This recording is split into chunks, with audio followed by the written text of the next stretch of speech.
Welcome back to Digital Horizons, the podcast that dives deep into the evolving media and technology landscape. Today, we're tackling a topic on everyone's minds, especially as our monthly bills seem to creep ever higher. Streaming overload. How many subscriptions is too much? Jennifer, we were celebrating the freedom of cutting the cord yesterday. It truly does, Max. The initial promise of streaming services was so alluring. We were told of endless content, available on demand, often ad-free, and accessible across all our devices. It was a revolutionary departure from traditional linear television's rigid schedules and limited choices. The idea was to move from a world of scarcity, defined by limited broadcasting spectrum and theatrical screens, to one of abundance, with virtually unlimited digital shelf space. And for a while, it was glorious. But now, that very abundance has started to feel like a burden.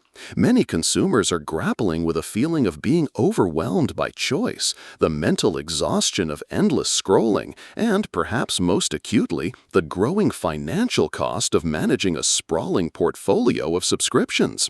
It's a fascinating paradox. The industry's success in proliferating content has inadvertently created a new, complex problem for the very audience it sought to serve. The original appeal of streaming was its vast content libraries, offering seemingly limitless options. However, this success has led to a situation where having more choices doesn't necessarily translate to a better user experience. Instead, it creates a cognitive burden, turning what should be entertainment into a chore for many. That's right. Understanding how we got here is worth looking back at the streaming journey. The revolution began in the early 2000s with the advent of broadband internet. We saw foundational contributions from pioneers like Real Networks in 1995, offering early streaming audio and video solutions, and then YouTube in 2005, which completely revolutionized user-generated content. But the pivotal moment for what we know as modern streaming was arguably in 2007 when Netflix introduced its streaming service alongside its DVD rental business. This laid the groundwork for the model of the subscription video on demand, or SVOD.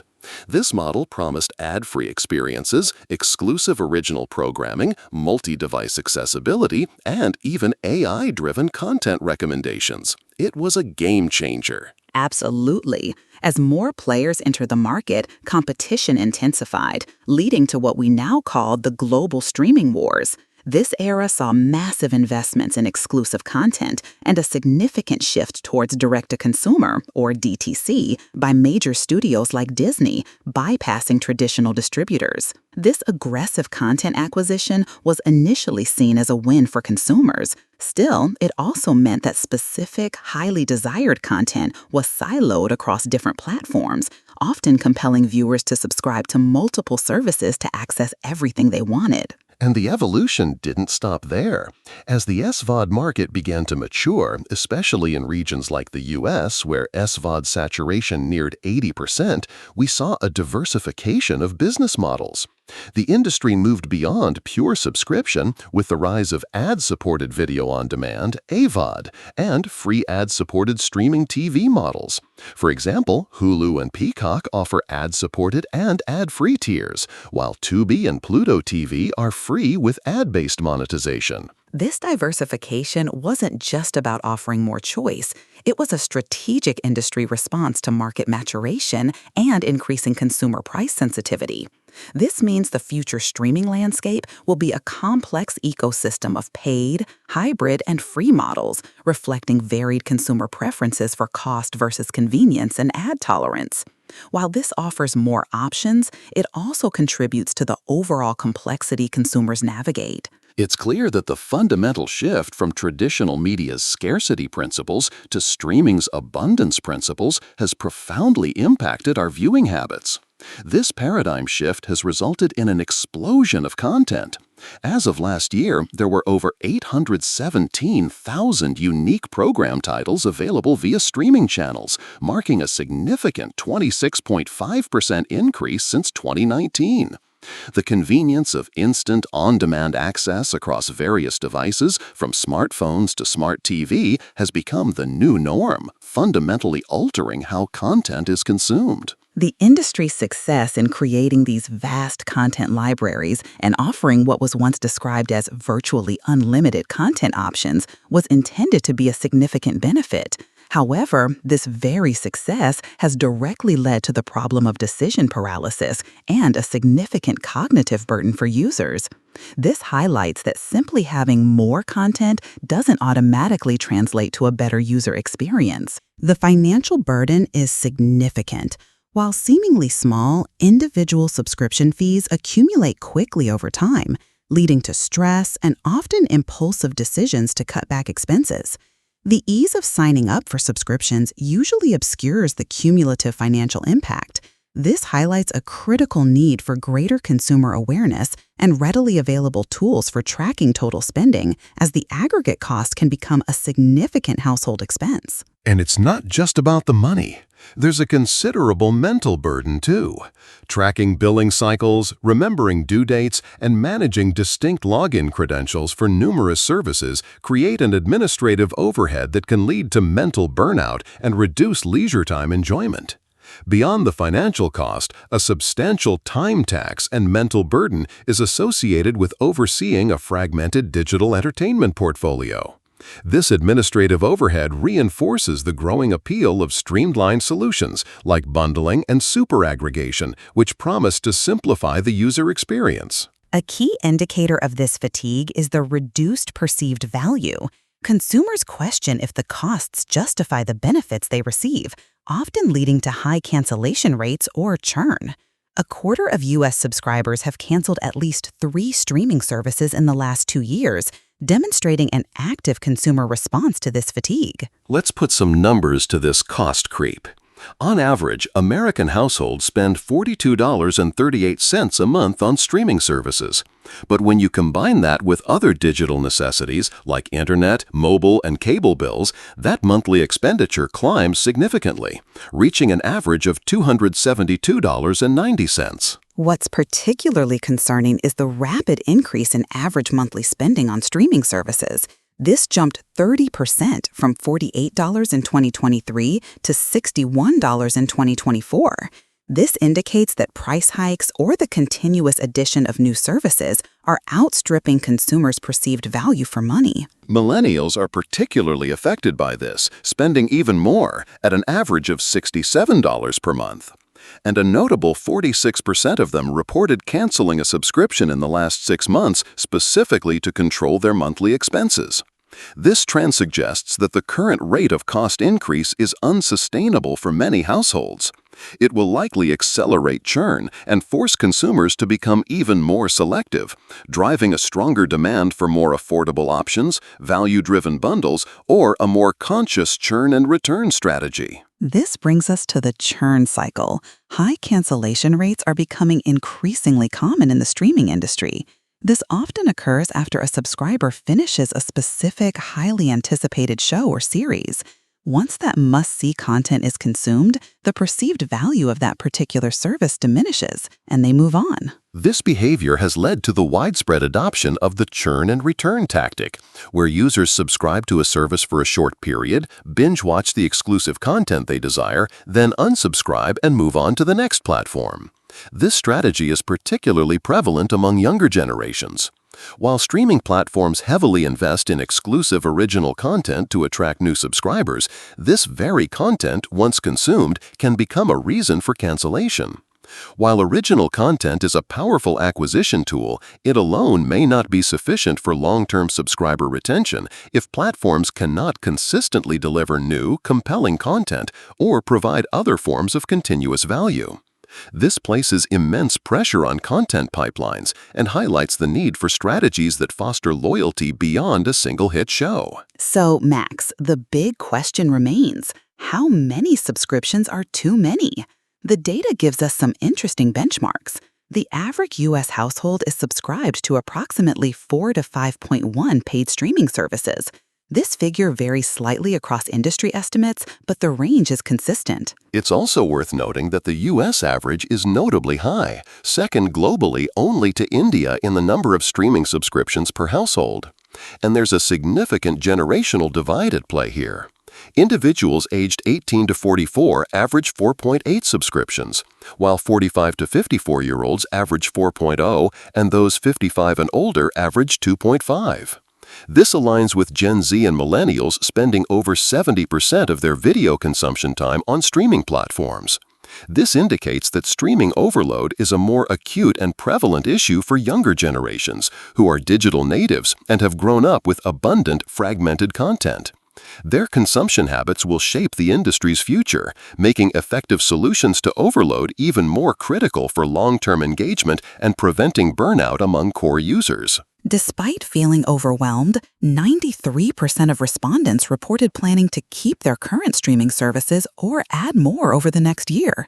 This suggests that while the overwhelm is real, the inherent benefits of streaming still hold a strong appeal. All right, Jennifer, let us dig into the numbers to see what is happening out there. On average, U.S. households now subscribe to about 4 paid streaming services. Deloitte's 2025 report pegs it at precisely 4.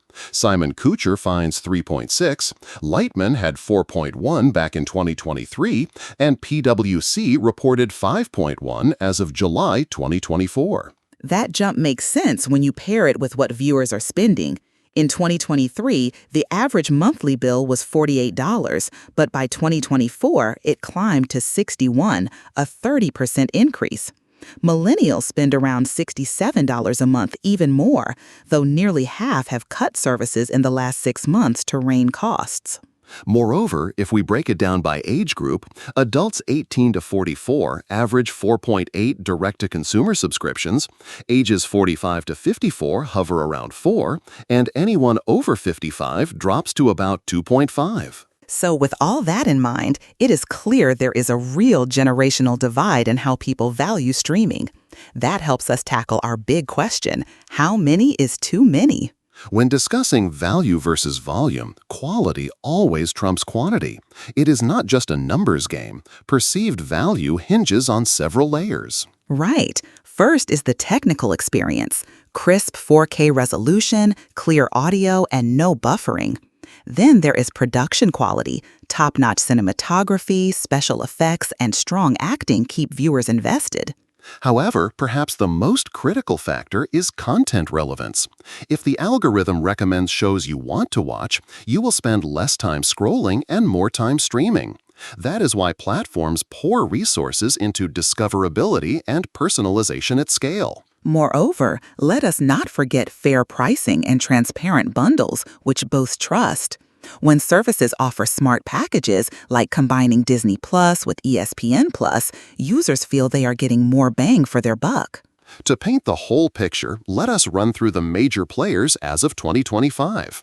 Netflix ranges from $7.99 with ads up to $24.99 for the premium tier, delivers up to 4K Ultra HD, supports 2 to 4 simultaneous streams, and holds about 21% market share.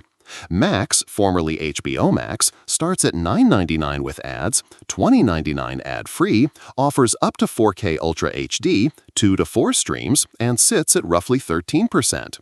Amazon Prime Video goes from $8.99 standalone to $14.99 with Prime, includes live NFL and Premier League games, offers 4K, 3 streams, and leads slightly at 22%.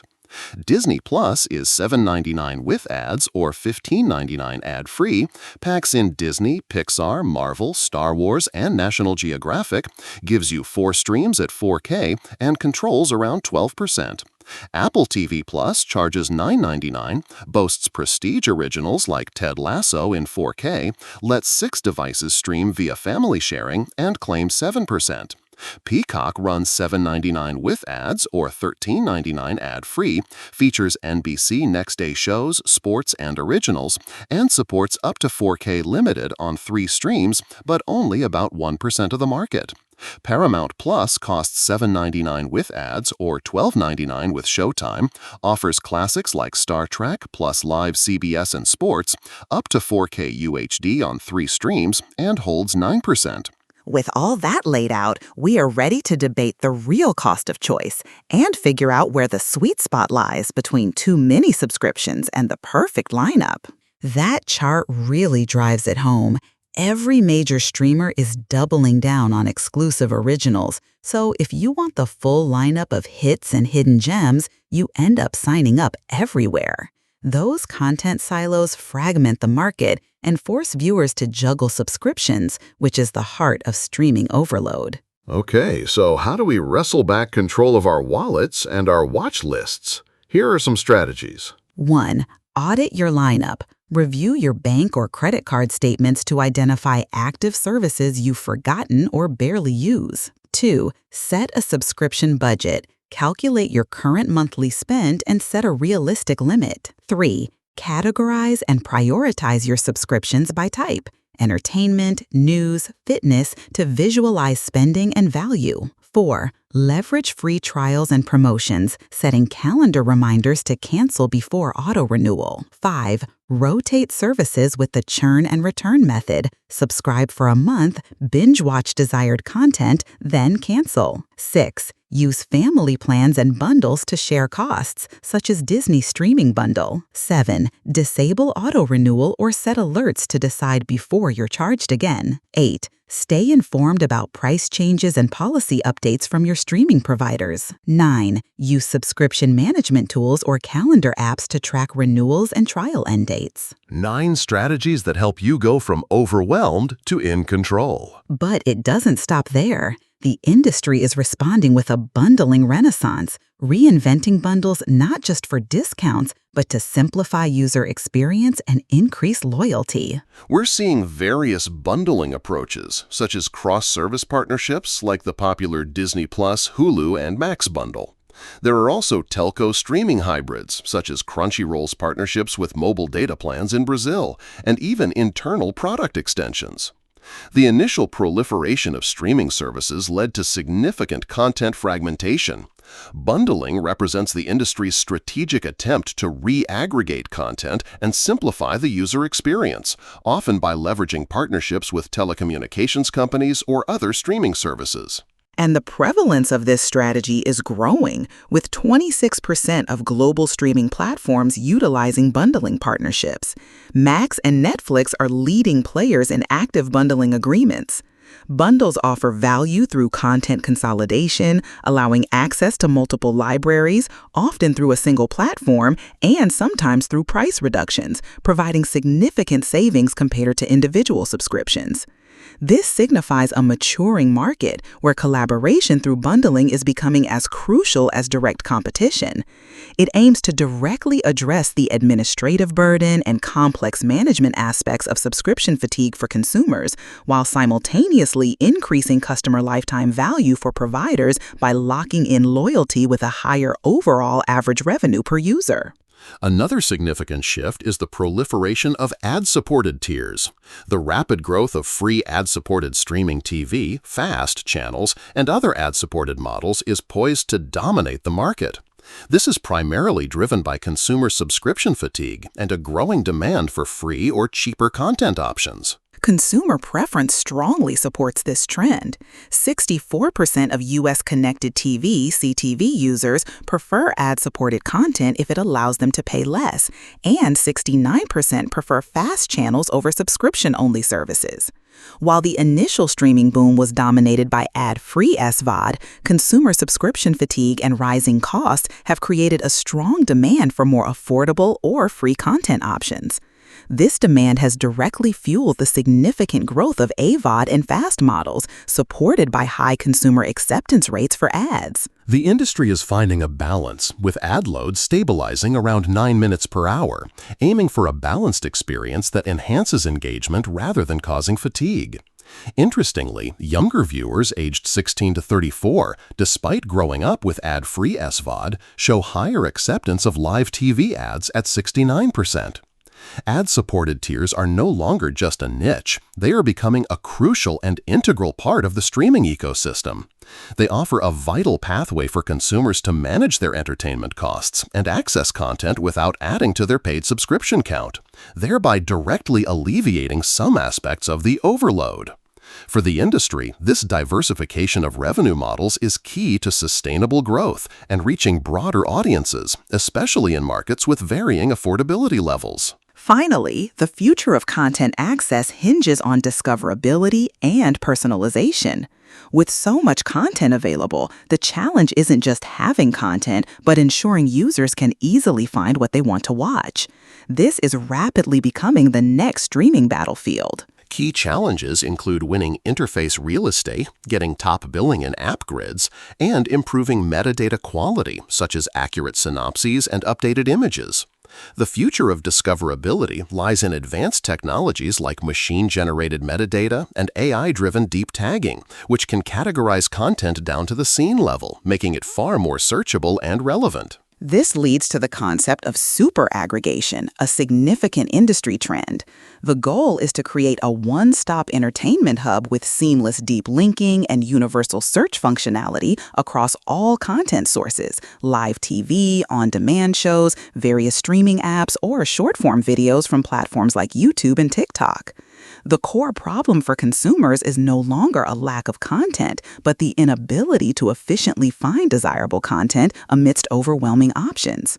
This pain point has driven the industry's intense focus on discoverability and personalization at scale. Personalization at scale is also critical, leveraging audience insights and data to deliver the right content at the right time via the right touchpoint to the right customer. This increases engagement and can reduce churn. The value proposition of streaming services is fundamentally shifting. It's moving beyond simply offering a vast content library to becoming expert curators and personalized content delivery systems. Super aggregation is the ultimate manifestation of this shift, aiming to resolve the fragmentation issue at the user interface level, significantly reducing decision fatigue and enhancing overall user satisfaction. This represents a crucial battleground for future market leadership. Conclusion: the future of streaming, finding your flow. As we wrap up today's discussion, it's clear that the streaming landscape has evolved dramatically from its initial promise. What